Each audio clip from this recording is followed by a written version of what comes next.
Do not go gentle into that good night. Rage against the passing of the light. Dylan Thomas wrote these words as a call to resist the inevitable, to fight against the fading of the light, death. But today, the most imminent peril we face is a slow erosion of our choices. We live in an age where AI curates our decisions, where social media shapes our opinions, and where convenience quietly robs us of our agency. We are surrendering, not to death, but to a life dictated by algorithms. Are you choosing your life, or is it being chosen for you? If we don't fight for our ability to choose, if we don't rage against the forces numbing our minds, we risk losing what makes us human. This video is about the silent war on your choices and how to take back control before it's too late. Our time to rage is now. Hey, my name is Greg from Renew. I'm a master coach helping people, teams, and organizations to know, design, and become themselves. Renew and I are here to help you live a life where you have control. I grew up in France, a country that prides itself on freedom and rebellion. From a young age, we were taught about the heroes of the French Revolution, about overthrowing tyranny, about questioning authority. But here is a paradox. While we were being taught to fight for freedom, we were also being rigidly trained to be obedient, rule-following citizens. You were expected to follow the system, obey authority, and not step out of line. To be a good citizen meant adhering to the rules, excelling in standardized education, and trusting in the structure of the state and the power of the French culture. And so a contradiction formed in my mind, one that many French people live with today.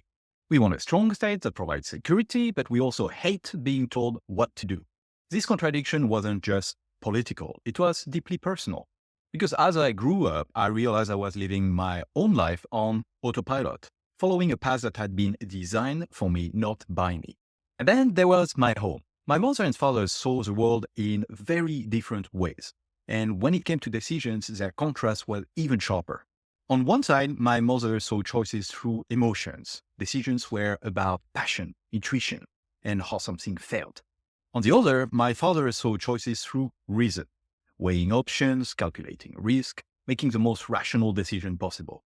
And so I grew up torn between two ways of making decisions. Should I follow logic or emotions? Should I analyze everything or trust my instincts? But here is what I didn't realize at the time. Either extreme was the answer.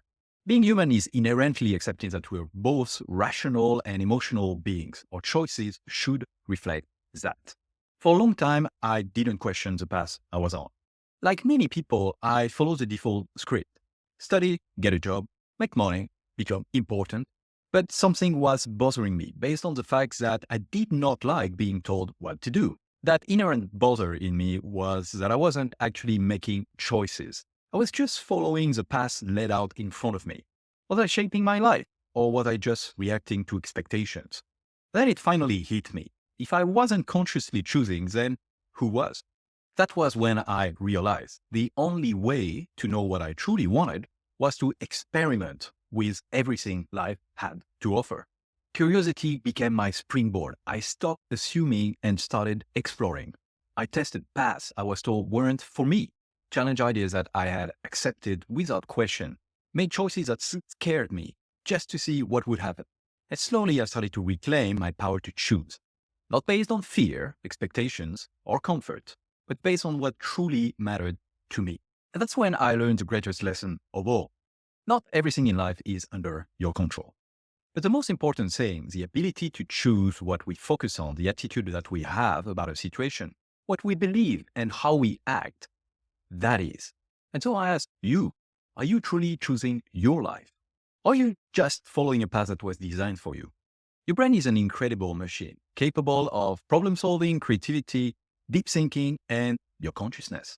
But there is one catch. It only stays strong if you actually use it. Just like a muscle in some ways, your brain follows the use it or lose it rule. When you stop making active choices, when you outsource decisions to algorithm, automation, and external influences, your brain slowly starts to weaken. And today with AI, automation, and algorithm-driven content, we're making fewer choices than ever before. And that's having a real measurable effect on our minds. During the 20th century, for decades, human intelligence was rising. This was called the Flynn Effect. Each generation scored higher on IQ tests than the one before. We're becoming better problem solvers, more abstract thinkers. But in the last few decades, something changed. For the first time in recorded history, IQ scores are starting to drop. There's no clear explanation about why so far, as there is not enough control data to conclude upon. One of the potential reasons is that technology has made life easier. Therefore, we face fewer intellectual challenges. Think about something simple like navigating a city. Before smartphones, you had to memorize routes, visualize maps, and adapt in real time. Today, you just follow your GPS. Studies show that London taxi drivers who trained for years to memorize every street have physically larger hippocampi than the average person. Meanwhile, over-reliance on GPS weakens spatial memory. And it's not just navigation. I could give you a lot of examples about calculators and our capacity to calculate, etc. The more we let machines decide for us, the less our brains need to engage. You have found that excessive social media use weakens the prefrontal cortex, the part of the brain responsible for critical thinking, decision-making, and self-control. Here is a challenge for you. For one day, track every decision you make. Ask yourself, was this my choice or was it a choice that was made for me? You like this video so far? Then you know what to do. Also subscribe and put on the notifications if you want to receive content like this every week. Check out other videos from famous YouTube channels in the video description. It's always good to look at the topics through multiple lenses. We live in a world of endless choices. More career paths, more products, more entertainment, more ways to live than ever before. But are those real, deeply sought choices or just served on a platter to us? Every day, AI predicts what you're about to do before you even do it. It suggests what you should watch, it curates your news, it decides what you see and what you don't. This isn't random. AI is shaping your reality, feeding you a version of the world that is tailored to you. And the more you consume it, the more you stay inside that version, without even realizing that there is more outside. It feels like you're making choices, but in reality, you're being funneled toward predictable, profitable behaviors. Social media isn't just a platform. It's a behavioral experiment. Every swipe, every click, every like is analyzed to keep you hooked. And studies show that social media is rewiring your brain, making it more impulsive, less focused, less capable of deep thought. Instead of making big, meaningful choices, your brain gets trained to chase small, quick dopamine hits. Your attention span shortens, and the ability to focus deeply on complex decisions fades. Children raised on instant entertainment struggle with patience, problem solving, and creativity, which means if we are not careful, the next generation might be even less capable of making their own choices. It's not just AI and social media. From the moment you are born, society gives you an invisible script for how life is supposed to be. Go to school, get a job, follow the rule, stay in your lane. For most of us, this script becomes automatic. We don't even question it because it's all we've ever known. Keep in mind that just because something is normal doesn't mean it's right for you. And then there is money, debt, expenses, the pressure to earn. It's easy to trade freedom for security, to stay in a job you don't love because you can't afford to live. Sometimes the real prison isn't physical, it's financial. Fast forward into the future. If AI continues to optimize everything for convenience, we might reach a point where we don't have to make choices at all. At first, that might seem helpful, cool.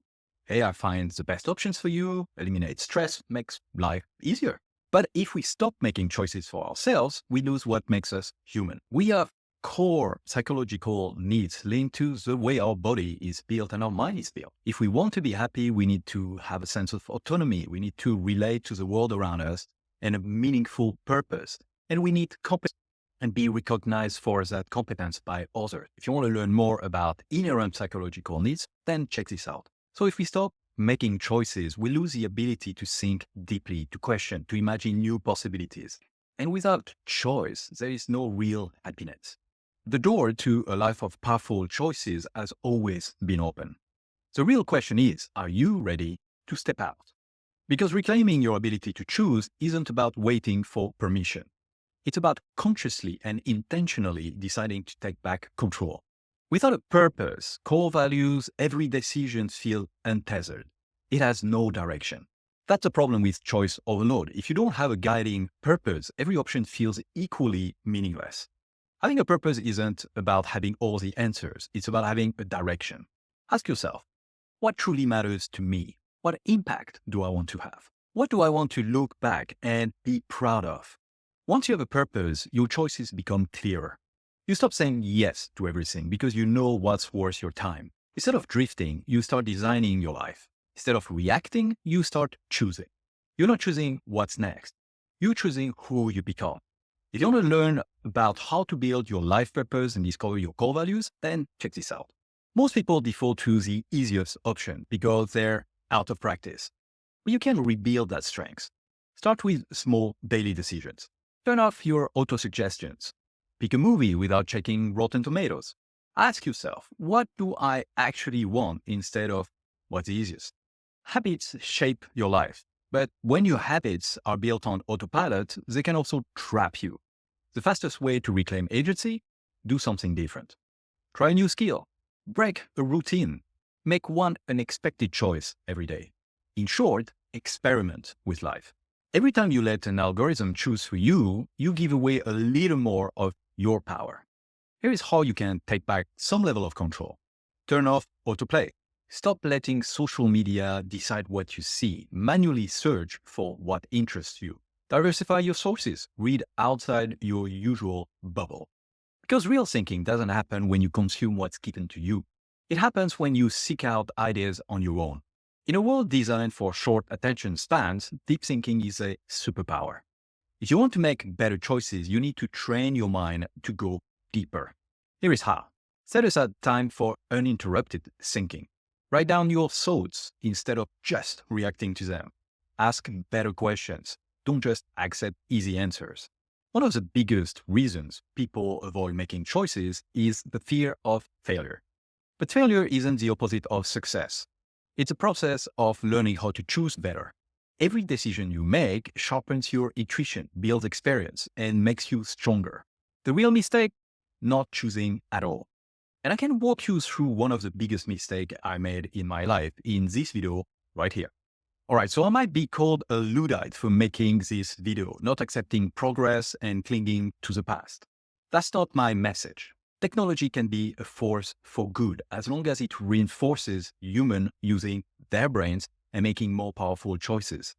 Technology is a disservice to us if it makes us walking zombies, endlessly looking at our screens. As Jean-Paul Sartre once said, you can't control everything, but you can control what you focus on, how you think, and the choices you make. A great way to make powerful choices is to learn how to process information in the most useful way. You can learn a lot more about how to use mental models for that in this video right here.